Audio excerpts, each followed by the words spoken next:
અષાઢી બીજે શ્રી રામદેવ પીર મંદિરે સવેલા ખાતે ભક્તોના શ્રદ્ધાનું ઘોડાપુર ઉમટી પડ્યું. અષાઢ બીજ એટલે કે રથયાત્રાના પવિત્ર દિવસે સાઠંબા બાળમાર્ગ પર આવેલા સવેલા નજીક શ્રી રામદેવ પીરના મંદિરે શ્રદ્ધાનું ઘોડાપુર ઉમટી પડ્યું હતું.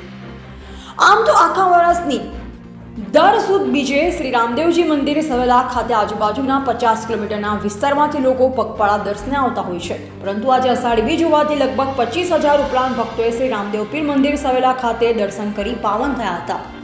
વહેલી સવારથી જ મંદિરે ભક્તોની ભીડ જામી હતી. શ્રી રામદેવ પીરના મંદિરે નેજો ચડાવવાનું અનેરું મહત્વ હોય છે. નેજો ચડાવી ભક્તો દ્વારા શ્રી રામદેવ પીર સમક્ષ પોતાની મનોકામના રજૂ કરતા તો બીજી બીજ સુધીમાં ભક્તોની મનોકામના બાબા રામદેવ પૂર્ણ કરતા હોવાનું શ્રદ્ધાળુઓનું કહેવું છે. શ્રી રામદેવ પીર મંદિર સવેલાના સંચાલક મંડળ દ્વારા પણ ભક્તો માટે સુચારી વ્યવસ્થા કરવામાં આવી. શ્રી રામદેવ પીરના દર્શન કરી પોતાની બાધા આંખડીમાંની સંચાલક મંડળ દ્વારા આયોજિત મહાપ્રસાદમાં ભાગ લઈ ભક્તો ધન્ય થયા હતા. રિપોર્ટર વાલમ બારિયા.